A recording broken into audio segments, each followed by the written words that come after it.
Hi, everyone, and welcome to episode 81 of the Three Off the Tee podcast. This is our 2023 preview pod. And for today's show, we have two guests. We have Jamie Weir, Sky Sports News reporter, presenter, and golf correspondent. Also a Spurs fan, Paul, you'll be delighted to know. So we also have hurling legend Paul Flynn, decent golfer, playing off +3, and I think, well, hopefully for him, my four-ball partner for the year, Paul. Is that right? Looking forward to it, Ian, yeah. Yeah. We're gonna take down some names this year. You just keep playing the way you're playing and no one will touch us by. Yeah. Jamie, very nice to have you. Thanks very much for coming on. Happy New Year to you, sir. And how are you? Yeah, I'm well, Ian. Thanks for having me on. Always fun to chat golf, and it should be an interesting year. If 2022 is anything to go by, then 2023 should be pretty full of chaos and drama as well. So, yeah, looking forward to chatting golf with you boys. Excellent. Harry, my good pal, how are you, sir? I'm great, Ian. All is well. Yeah, not bad at all now. And looking forward to this. I presume we'll throw in the odd prediction where you go by the usual. You name as many golfers in as short a space of time as you can. And we never listen back to the results at the end of the year. And then you tell me, oh, remember last January I gave you that winner of the US Open to win by 5 and all that kind of rubbish. But yeah, I look forward to it anyhow.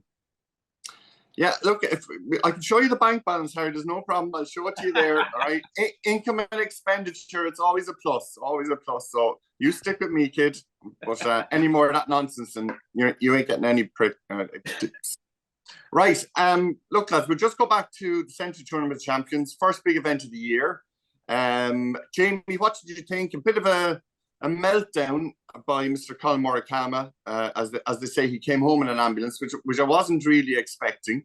But then Jon Rahm shooting 10 under, very good round, good tournament. But I thought I just didn't expect for Morikawa.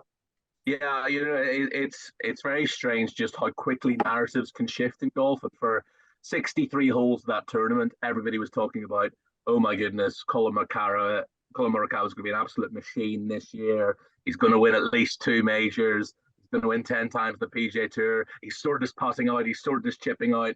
And then a back 9 meltdown. And now all the narrative is, oh my gosh, Colin Morikawa, how much scar tissue does he have? How much damage is this going to inflict? When he's in contention again, coming down the stretch on Sunday, is this going to be weighing on his mind again? And, golf is such a unique sport in that, in football or rugby or whatever, it's one little mistake and seconds later you see the consequences of that. The meltdown in golf takes such a long time in real time to play out. So it was over the course of 2 hours that you were just watching this happen. But to bogey 3 holes in a row, especially with one of them being a drivable par 4, one of them being a short par 5 that Jon Rahm eagled, of course, it just came out of nowhere. And, for me, there probably are questions to ask now about Colin Morikawa's chipping, certainly. I think putting less so. But, yeah, that was extraordinary. And you got to take your hats off to Rambo. I mean, he's just an absolute stud whenever he sees somebody floundering at the top of the leaderboard. It's like blood in the water for a shark. Let's not make too many references to sharks in this golf podcast. But he was just like he was a man on a mission, and he said afterwards that there's obviously a little bit of feeling on his part that he feels he should be the number 1 golfer in the world. He's not. We can maybe get on to that, but I think it's going to be a massive year for him, and I don't think there's any question that the best 2 golfers in the world are both European, and that's quite a nice place to be. Yeah, very true. Paul, what did you take from it? We had, I suppose, winning, 27 under. Will Zalatoris was back. Our own Shane was 25th. Good turn to watch, anyway. Yeah, I kind of stopped subscribing to. I don't find the course very interesting to watch anymore. Year after year after year, it's the same shots, the same score nearly. I like listening to Paul Azinger. I suppose that's what kept me going Saturday evening. But Sunday evening, I tuned out. I went down for a couple of pints, and when I came home, I just turned on the screen and Rahm holed the birdie putt on 18. And for me, when they showed Morikawa closing his eyes and the realization of, I've just let this slip, or it slipped away on me, whatever he was thinking, I felt sorry for him. But that is the golf at the elite level that one guy has no pressure on him. He goes out, blitzes the field, and I've never played with the lead, so I don't know what it's like. But I can imagine. I can imagine it's quite tough. But it's for me. It probably needs a revamp. And then letting it's not the tournament champions anymore. It's like the Champions League. It's the format has certainly changed. But again, it's probably a good way for the players to start the year with guaranteed money. But I'll be looking forward to more serious tests in the next few weeks. Harry, your thoughts? Yeah, very, very similar to Paul's, to be honest. I find it hard. I suppose it's just so early after the new year turning. I find it hard to kind of get immediately interested in tournament golf again. And Paul's right, I suppose it has kind of changed a little bit now. And, you feel like you should have McIlroy maybe at an event like that or whatever, and he's not. And yeah, I don't have a huge amount of interest. I do tend to switch off a little bit for maybe all of December and all of January, and my typical kind of golf brain gets switched back on. I suppose back in the day when I was more of a follower of the European Tour, I used to always wait for Dubai, and that was, first weekend in February, and that kind of signified nearly the start of kind of watching golf again. But look, I saw bits of it. I flicked over at one stage on Sunday evening here, and like that, I think 26 under was leading, 20 was second, and I immediately flicked back and I kind of said, this is a non-event. Like, I don't need to watch this, really. And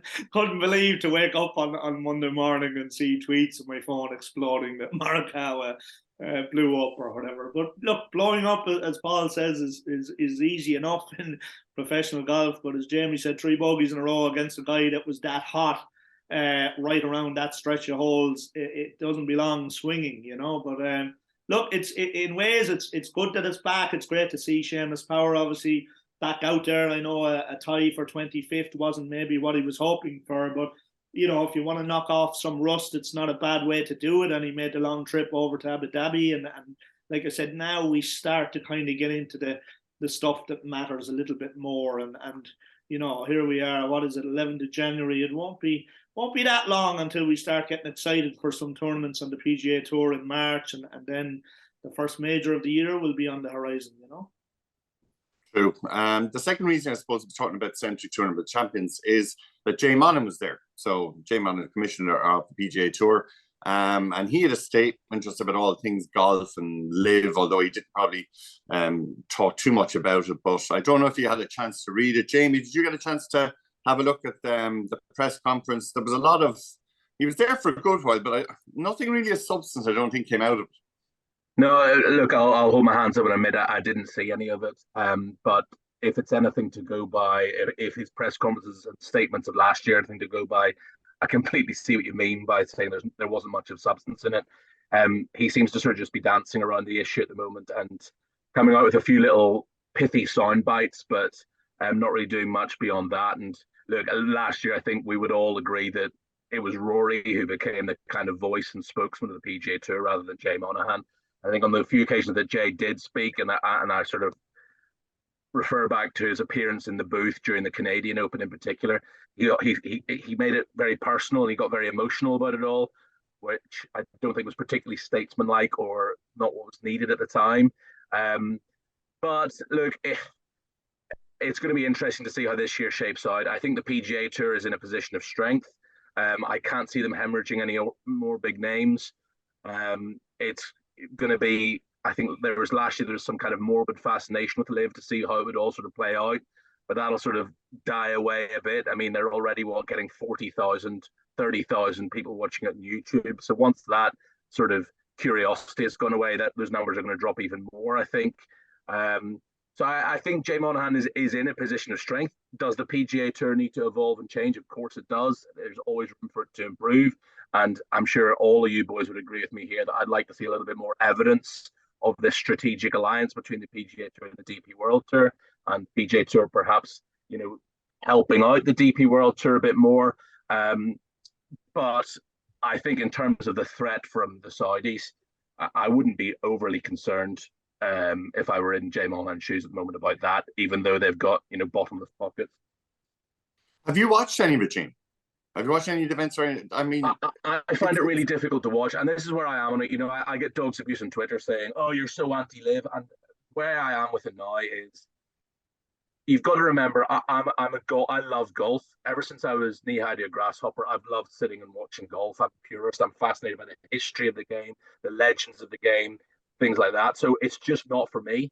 I can understand maybe why some people who aren't armchair golf fans like me do enjoy the razzmatazz and the music on the tee boxes and the fireworks and the team names and all that, and the shotgun start. Fine, but it's just not for me. It's just not something that's ever going to appeal to me. So I've flicked it on, as my duty as a golf correspondent. I need to see what it's about to comment on it. I just find it really difficult to watch because I find it really difficult to care. It doesn't mean anything at the end of the day, which, I've used the term exhibition golf and got pelters for that on Twitter as well. But it is exhibition golf because it's golf without any consequences. You're getting a paycheck no matter what happens. So because of that, actually, the golf itself can be, I would imagine, quite interesting to watch because players can take shots on that they wouldn't normally take on if a tournament was on the line because, well, the tournament doesn't mean anything at the end of the day. You're still getting your paycheck. So, look, it's just not for me, and that's where I am on it now. It's not my cup of tea. I prefer watching 72-hole stroke play golf where tournaments actually mean something.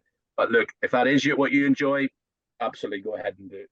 Go ahead and watch it, and I won't judge you for that. Yeah, Jay Manning was that, and he said it's basically product versus product, right? But I was thinking then, it's not a Pepsi versus Coke situation. It's pretty bad. Paul, what's your thoughts on it? Watched any of it? It's a tough watch.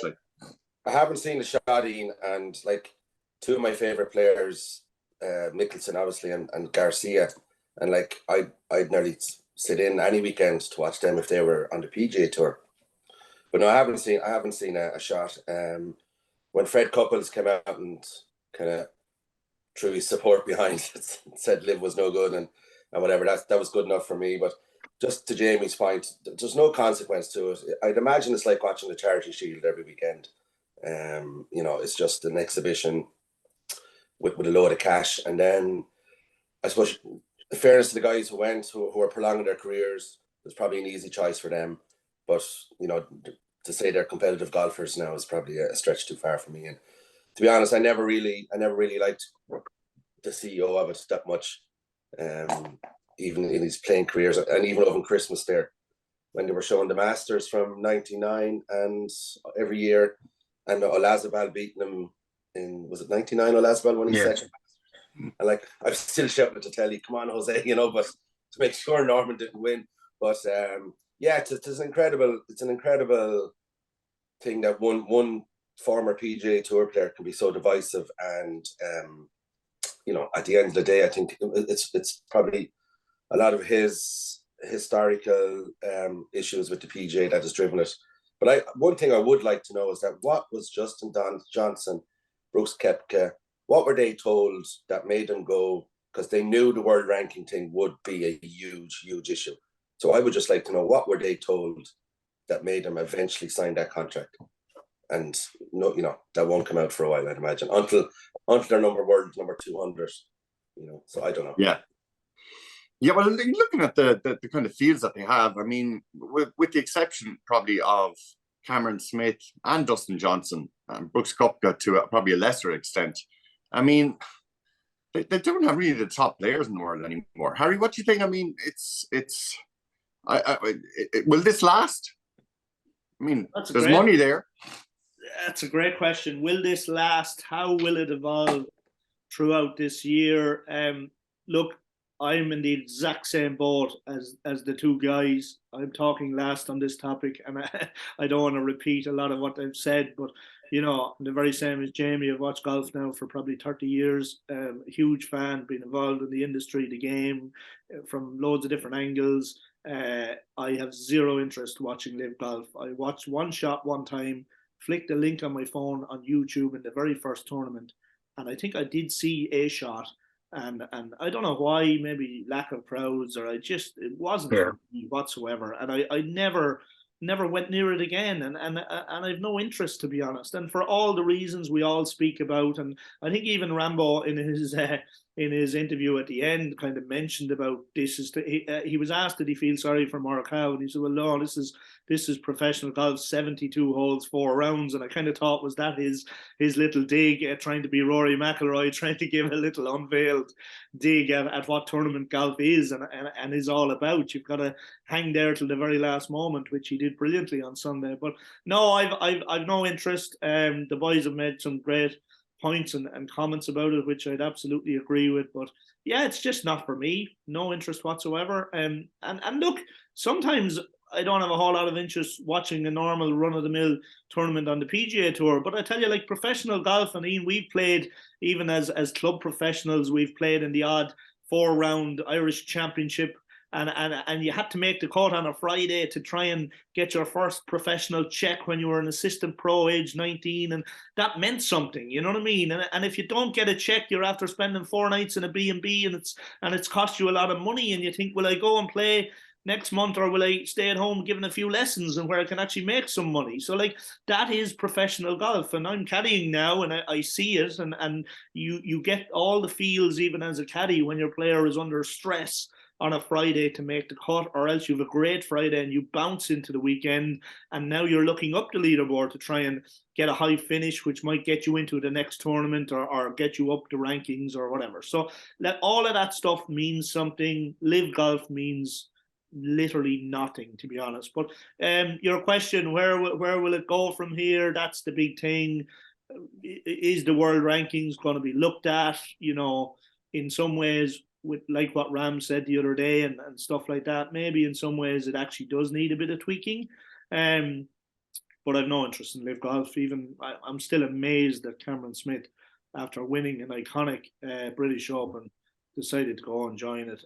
I'm stunned at that, because a guy like him surely could see a really competitive rivalry with the likes of a Rory McIlroy over the coming years. And I would have thought in the early part, not even yet the prime of his career, should have the earning potential. And even if he stopped in the morning to be an iconic winner of an Open Championship, the 150th at the home of golf, the earning potential out of that over the next 20 years alone should be fantastic. But money. I kind of understand it for some of the other guys, as we've spoken about. Jamie, a guy up from your neck of the woods, I'm hugely disappointed in him. I don't mind saying it. He kind of maybe got caught a little bit like a rabbit in the headlights, being a kind of a spokesperson at a press conference that time. But I think McDowell kind of let himself down a lot, really, by coming out and being so vocal at the time. He's kind of sat back now a little bit and kind of got a little bit quieter. But when you think of some of the stuff that went on during the year, and Henrik Stenson as well, like what a way to spoil a legacy, really. Again, back to we're traditionalist. Golf means a lot to us. For someone to get the Ryder Cup captaincy is an unbelievable honour. I went back and found obviously his statement on receiving it, and while a lot of these statements mightn't be from him at all, it could be done by the Tour or Ryder Cup Europe or whatever. But I'm sure in that moment, the sentiments that were displayed, he was quite happy with them. And to do a full turn and renege on that, I don't know, do they have any sense of what the golfing public think or whatever? But it's just a massive disappointment to me. But look, we move on. We can't worry about these guys. That, as we've said and has been said, they make their bed, they got to lie in it, Yeah, I suppose the history and everything of looking at, the Irish Open trophies like that, you see all the names. I mean, that's where it is, really, isn't it? I know the money obviously is there as well, but the money that they play for this day and age is phenomenal. Right, look, we'll move on, because it is, I suppose, a preview of 2023. The first thing we'll have a look is the Hero Cup. Formally the Severi Trophy, I don't know, taking place in Abu Dhabi this week. We have 4 balls on Saturday, then 2 rounds of foursomes on Saturday, and then singles on Sunday. Your thoughts, Jamie, on this new event, I suppose, or an event that's just been re-established? Yeah, look, I think it's going to be a lot of fun. Is it serious golf? Not particularly, but I think it's a chance for Luke Donald to just see how guys measure up when it comes to team match play golf, to build some bonds ahead of Rome later this year, to have a look at some of the young fellas like Guido Migliozzi and Bob McIntyre and see how they get on. I think it's great that the likes of Seamus Parr and Sepp Straka, who have predominantly obviously played their golf on the other side of the pond, for a long time have made the effort to come over to Abu Dhabi.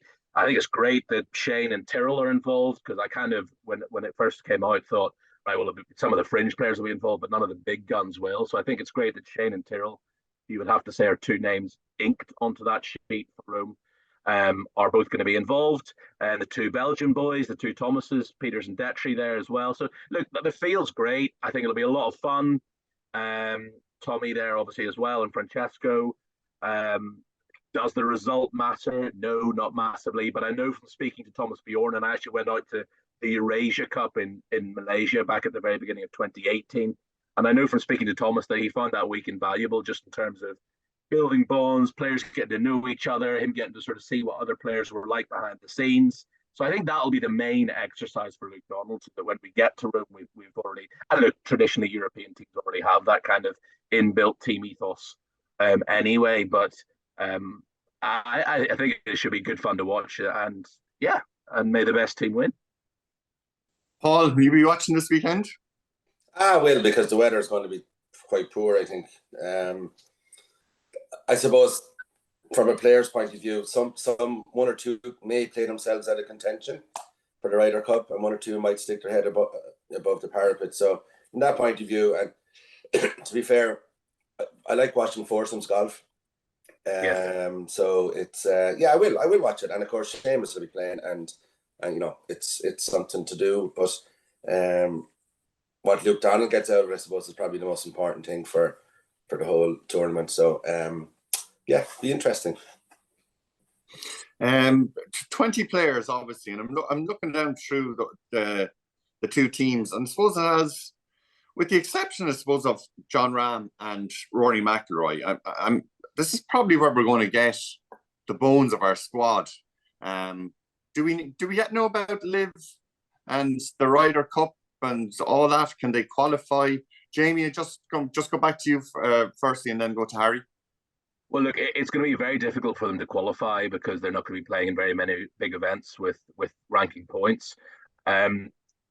Luke Donald, I've tried. It's like getting blood from a stone. I've asked him about 4 or 5 times, are they eligible for captain's picks? And he's given a very sort of straight-batted, political, diplomatic answer. But look, I know for a fact there are players in that team who don't want them anywhere near the team. And I think also, to be fair, I think certainly the likes of Westwood, Poulter, Keimer, McDowell, their playing days are behind them. The only one you would have maybe a question mark over is Sergio, and I think there are currently 12 better European golfers than Sergio Garcia at the moment. So I think it's all kind of a moot point. I don't think any of them are good enough to be in the team anyway.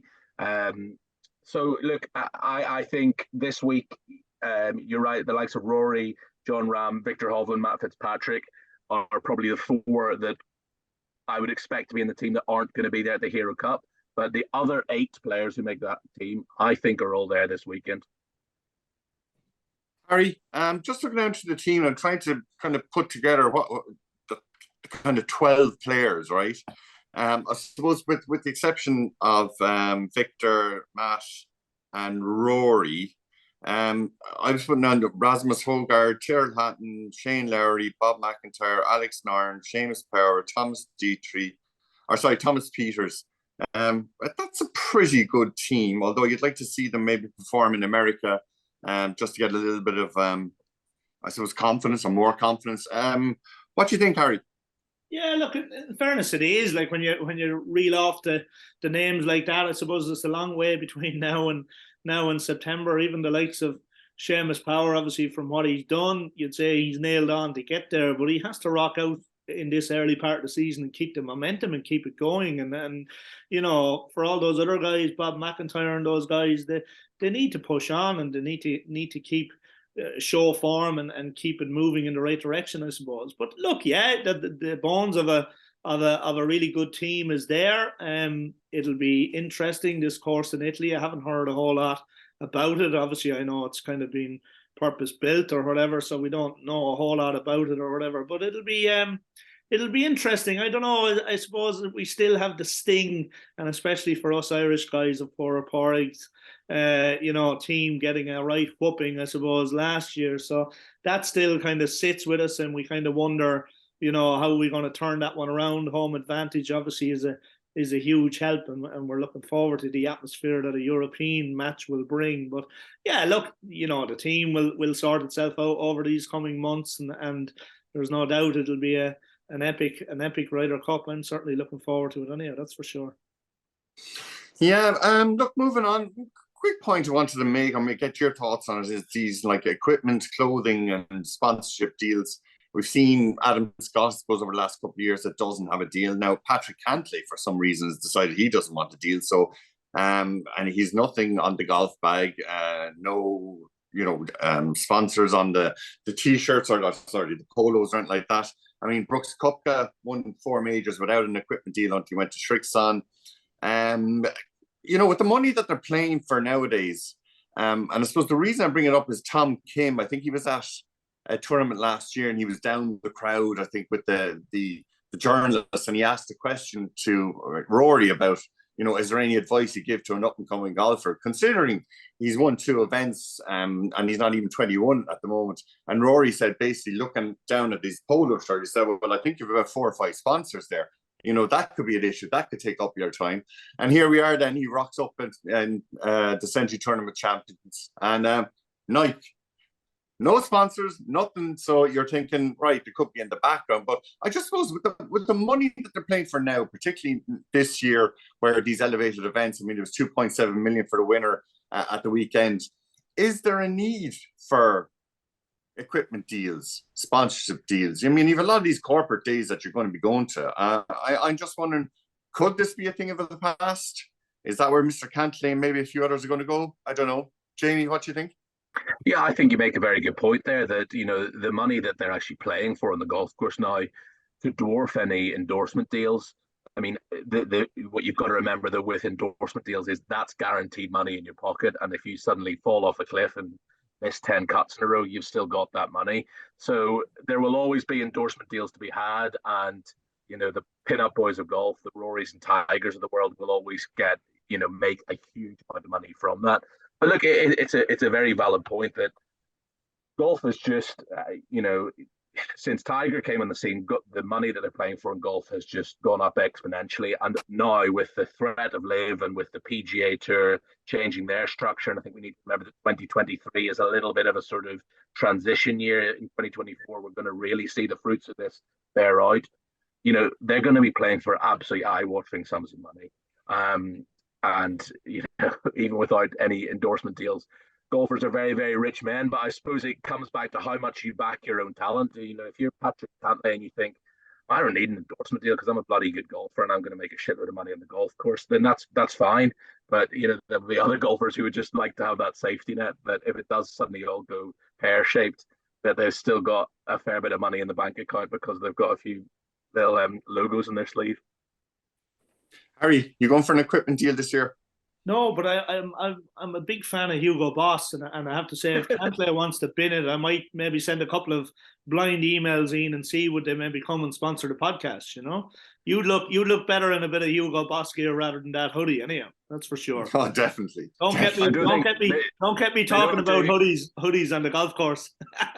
I'm not sure they do Hugo Boss in my size. That's the problem. Paulie, are we getting an equipment deal this year for our assault on the club championship?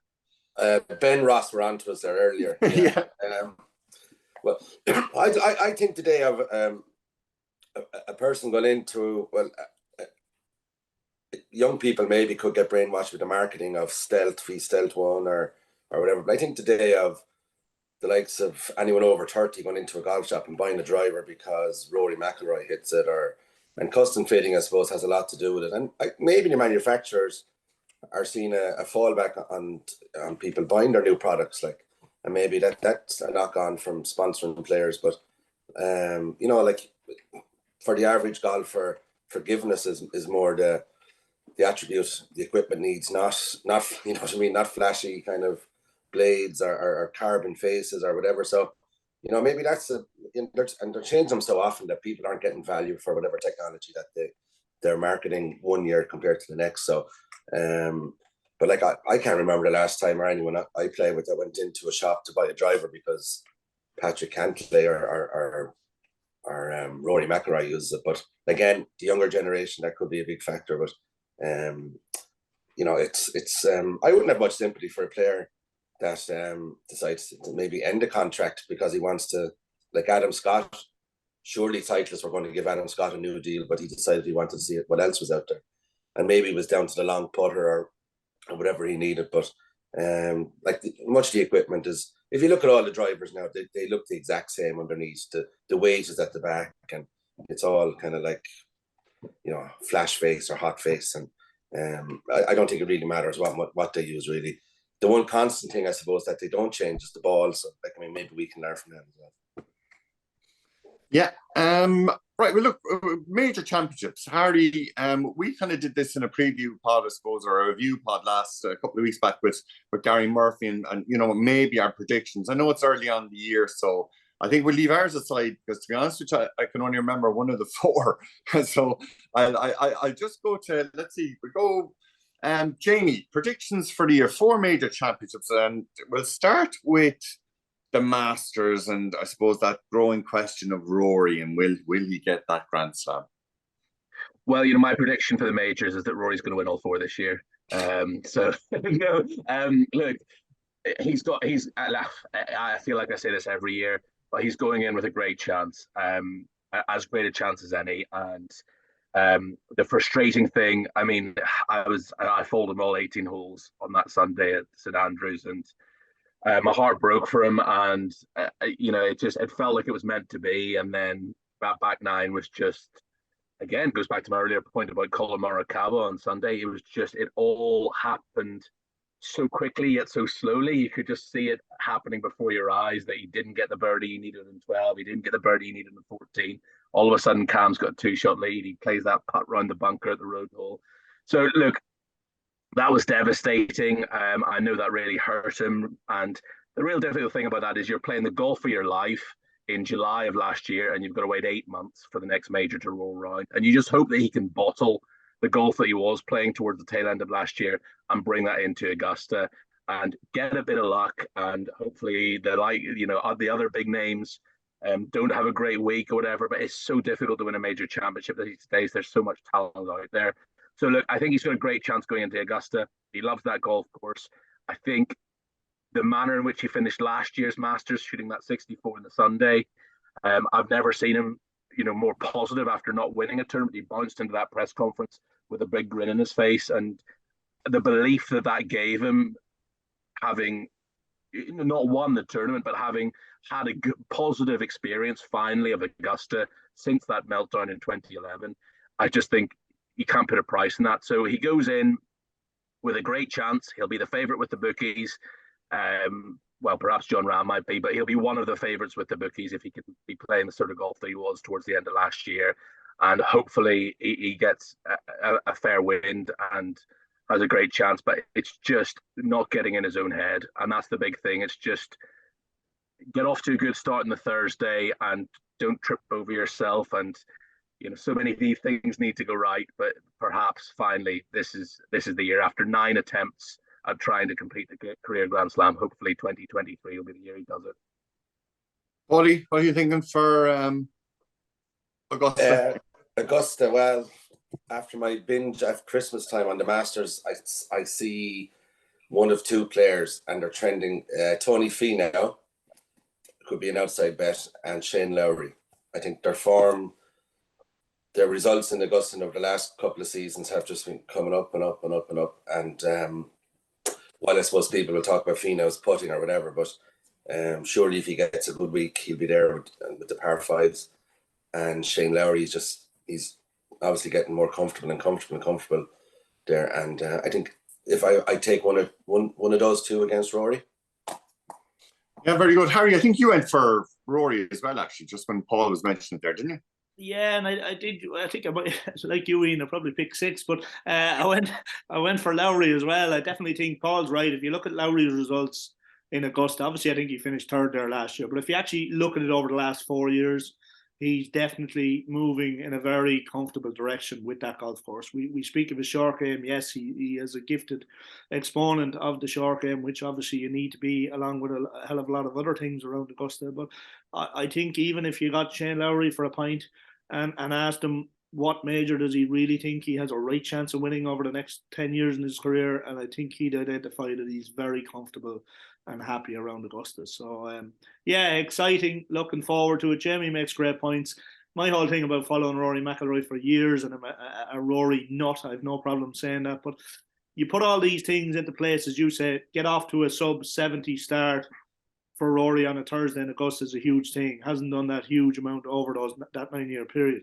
Get to a position where he can put himself in contention going into Sunday night, and then it becomes a mental game. Can all those times where he had chances on regular PGA Tour events, going back 3-4 years ago, where he was kind of there or thereabouts on the lead on the Sunday night and just couldn't get the job done, and you wonder how much scar tissue was there. Okay, he's come out of that now, had a brilliant start to the end of 19, the beginning of 20, then COVID stopped his momentum, and here we are back again, a brilliant kind of season, all season last year, but in particular maybe from kind of May or June onwards. And then you're right, will he hold on to that form and bring it to the majors? But even if he does, and even if he gets to a position within 1-2 of the lead, or 1 or 2 in front of the lead on a Sunday, the question mark remains, can he get the job done? And look, we all hope he can and believe he can. On his day, there's no doubt he's the best golfer in the world, but there's so much more goes into the mix, as we saw on Sunday night just past. How many shots is enough coming down the last few holes, especially when you want it as bad as he does. And I've no doubt in the quiet moments that he has himself of reflection, he wants this major, any major, doesn't matter Augusta, but as bad as any of us want it for him, Yeah, moving on. PGA Championship, Oak Hill, traditional golf course. I'm delighted to see you come back actually to Oak Hill. More of a US Open, I think, over in its history. So probably expecting a kind of a lowish or high score of 4 or 5-1 or something like that. So Paul, we'll go your prediction for Oak Hill. Well, I think watching Southern Hills even yesterday, like it was like 2 US Opens last year rather than a PGA and a US Open. So I think the same players, and you had the same players up there, Matt Fitzpatrick, Adam Torres, Justin Thomas. I think Ram could be a good bet for the PGA, and I know nothing about Los Angeles Country Club, but I think the cream will come to the top in the PGA and the US Open, and Matt Fitzpatrick, I suppose, has to be in the conversation. So if I put John Ram. Okay, brilliant. Where are we off to next then? US Open. Yeah, and a new course actually. It's going to be Los Angeles Country Club. Jamie, heard much about it or anything? I don't. Yeah, I know an awful lot about it. I have to say, it's not even on my radar. Being sort of mid-June. I mean, I'll do my LACC research, a couple of weeks beforehand. But all I do is, I've heard people rave about it and saying it's going to be great. It's a great venue. It's going to be a great US Open. I mean, a bit like Oak Hill, I don't really know that much about Oak Hill either, apart from obviously 1995 Ryder Cup. I'll remember well, and I don't need to tell you boys that the winning putt was held by Philip Walton, and that was my first experience of Oak Hill. I think Jason Duffner won a PGA Championship there a decade ago now as well.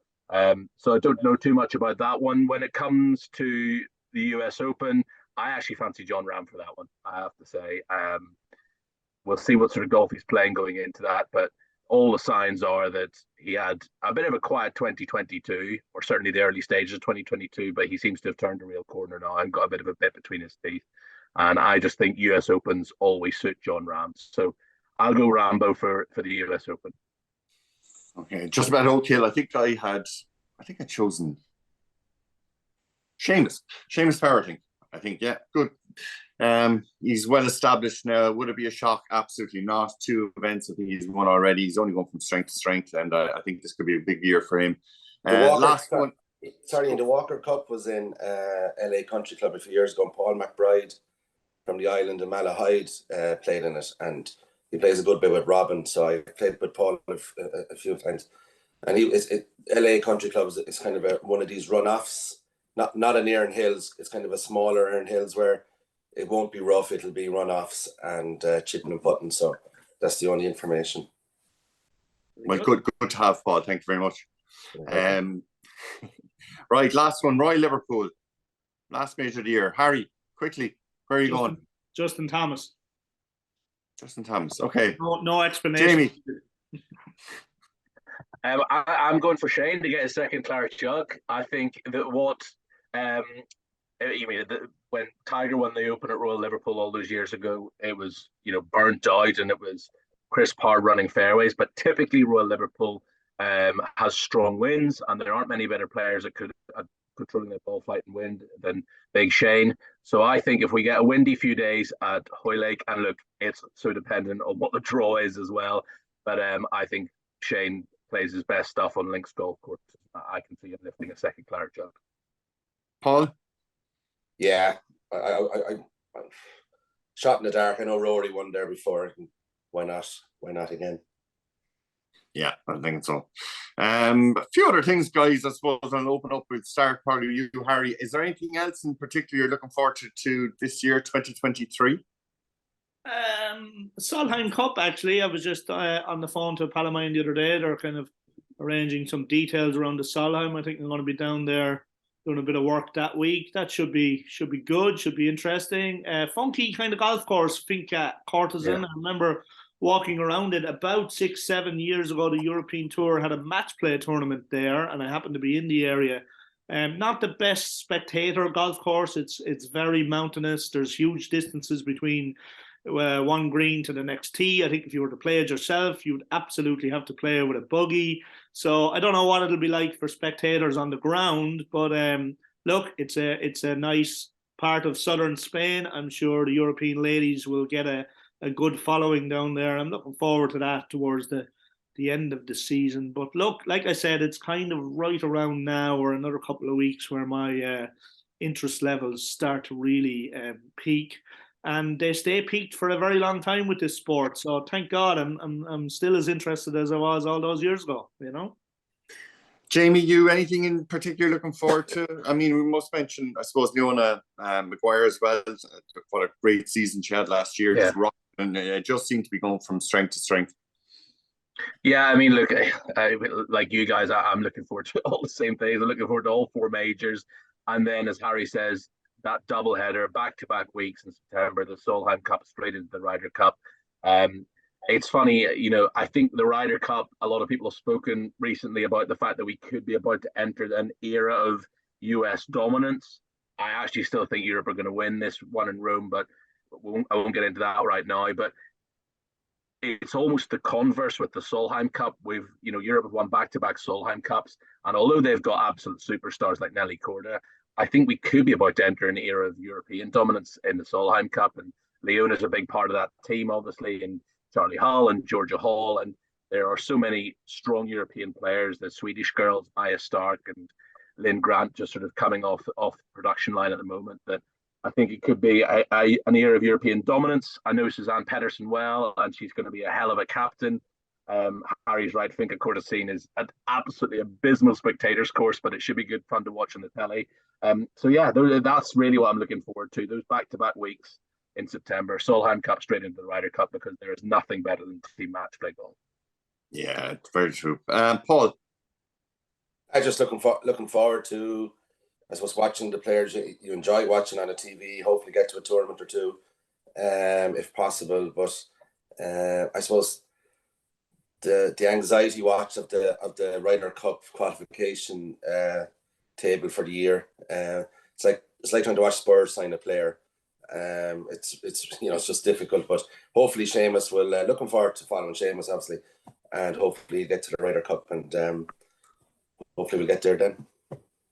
Excellent, right. We'll wrap it up, guys. There's just a couple of things we'll go through, just maybe a bit of light entertainment if we can. Your favourite club in the bag, Harry? What is it? Putter. As Paul will attest, it's not my 52 or 56 degree anyhow, but it's no putter. I'm I don't know, lucky in a way that I have very little going on in my head when I putt, and I consider myself a reasonably good putter, so I have no problem saying putter. Jamie. At the moment, I don't particularly have any love for any of them. I didn't play much golf November or December, and then we've got this sort of like lads Christmas golf thing we play every year, which was delayed until last week. We played it on the 4th of January, and I was absolutely abysmal. My golf was just shocking with every single club in the bag. So I'm rapidly falling out of love with the game at the moment in terms of playing it myself. But one club that's never let me down over the years is my little 2 hybrid, which is just bent into, it's a 3 hybrid, which has been bent into a 2 hybrid, and that always works wonders for me. So if in doubt, that's the club I go to in the bag, and never lets me down. Paulie, where are you going? Oh, well, you know, in this time of year with the placing in, you need a good kind of high lofted fairway wood. So the old 4 wood, my old TS2 4 wood is probably the one that rescues me the most at the moment.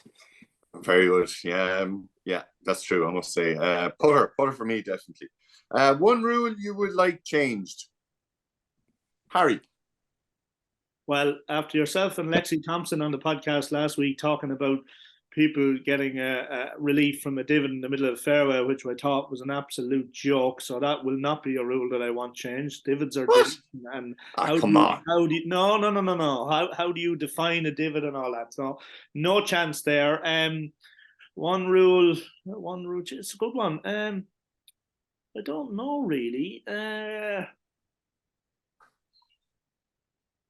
don't know. I think I was even looking there yesterday at the new. There's kind of 3 or 4 new rules that have come in this at the start of this year, and I think they're good. They make sense. It's common sense about dropping the ball and stuff like that. You probably caught me on the hop there, Ian. I'm not too bothered with the rules. If someone could give me an extra 15 yards down the fairway, maybe, or something, but that wouldn't exactly be a rule, would it? You know? No. And you ain't getting 15 yards, pal. Not a chance. No, sorry, no. Jamie. Yeah, again, you put me in the spot. I can't think of any rules particularly that I'd like to change, but I mean, anything we could really enforce. One rule. Let's say one rule that I'd like to keep is that if you're playing in a 54-hole invitational no cut tournament, that you shouldn't get world ranking points. That's a rule I'm quite happy to Exhibition. Yeah. Paul, what are you thinking? You're happy? Asher, here I'll start it a bit. I would love to see, for amateurs and Golf Ireland and the World Handicap system, that casual play recording for handicap purposes be abandoned. It's absolutely, it's a debate that will go on, but it's for 2 lads or girls or a man or woman to go out, play 9 holes, record the score, good or bad, and casual golf with no pressure, no card in their hand, and if the score is good, it's nearly doubled. So I can't, for the life of me, from where golf came from, to now have a rule such as that, it doesn't bother me much, but it's just nonsensical. Jamie, just going back to you about this, the handicap system, and we've had this new one in for the last 12 months, maybe a bit longer. A lot of controversy with it, a lot of crazy scores, and as Paul says there, that that casual golf. I mean, I just cannot understand for the life of me. It's shocking. Yeah, look, it's a subject I think you 3 would know a lot more about than I do, to be quite honest. I mean, my handicap has just stayed what it is throughout the last couple of years because I haven't been playing in many comps, and I don't tend to fill a card in when I'm just playing a round of golf with my pals. But I am fully aware that there is a lot of controversy and a lot of people fairly angry, that feeling they should be a 6 handicap or whatever, and then suddenly they find out they're playing off 2.3. So look, I'm aware that it probably needs tweaking, like many things in golf's rules at the moment. Right, last one, guys, and we'll wrap it up then. New rule you would like to introduce? Similar to the other one, really. These don't get any easier, Ian, do they? Go on, what do you think, Har? Anything there, and we'll leave you alone. New rule I would like introduced. God, that's tough, Ian. Is there anything we could do with slow play, lads? I mean, is there any way we could just throw a shot or 2 onto the score or something, just to quicken it up. It's hard. Slow play is hard watch. Yeah, Davy well, I Holmes. think we could all agree on that. To wrap this up quick, we could all agree. Yeah, definitely, and not just at well, obviously, look, I suppose where we all watch golf, it bleeds down to everyone in the amateur game and kids and whatever. But yeah, sometimes it is ridiculous, and for myself, out caddying, you just see what goes on, and players genuinely calling a rules referee for a ruling that you would have done since the age of 12 yourself, dropping a ball over a hazard, be it yellow or red or whatever, and the most simple of rules. But I suppose they're playing for a lot of money and they're just scared out of their life that they're going to make a mistake. But like, to call a referee, and that takes time, and it's just ridiculous. And before you know it, you're 5 hours 20 for a round of golf, and 3 professional players, and not one of them have lost the ball, and all of them have broken 70, and you're kind of thinking, how did that take 5 hours 15? So yeah, it is a scourge of our game, but to be honest, I don't really see it changing anytime soon, and the powers that be don't really want to seem to want to tackle it, unless penalising amateurs, was it in the Masters or something like that? Maybe, remember going back a few years ago. Yeah, well, I don't get it. I don't get how things take so long. And you know what? As you said, Harry, they're playing for an awful lot of money, and I get that. But quite often, the more time you take over a shot, the more likely you are to absolutely cock it up. And for me, the shot of 2022 by a country mile, the best shot we saw last year, and one of the best shots I've ever seen in my life of watching golf, was Matt Fitzpatrick's bunker shot out of the 72nd hole fairway bunker at Brookline. And I spoke to Fitz about that just a couple of weeks ago. And he just walked up the ball, had one look at it, one quick chat with Billy, and he was in the bunker and playing the shot, and he pulled off the shot of his life. So sometimes if you just don't dwell on it so much and think about what could go wrong, if you just get in and play the shot, then it comes out a lot better for you. So God, yeah, I find slow play absolutely tedious to watch. And let's hope in 2023 it quickens up a bit, but I don't know that much hope, I have to say. Yeah, it's true. I suppose last one, guys, before we leave you all, who will be world number 1 at the end of this year? Paul, one name. Ram or Rory? Ram. I forgot. Pick one, for God's sake. I just did. Ram. Ram, okay. Jamie. I don't think I'll surprise any of you to know that I'm going to go for my fellow countryman on this one. Okay. Harry. Yeah, Rory McIlroy adds to his major tally this year and finishes the year world number 1. Yeah, I'll go with that as well. Guys, thanks very much for coming on. Jamie, it's an absolute pleasure to have you, sir. Hopefully we'll cross paths over the rest of the year, and we'll try and have another maybe catch up at midway through the year. Paul, as always, thanks very much for coming on. Great to have you, my friend. We'll probably go up and do a little bit of chipping and putting now at Sate and get cracking. Harry, excellent, pal. Right, we'll wrap it up. Thanks very much for coming on, guys. Happy New Year, and have a great year.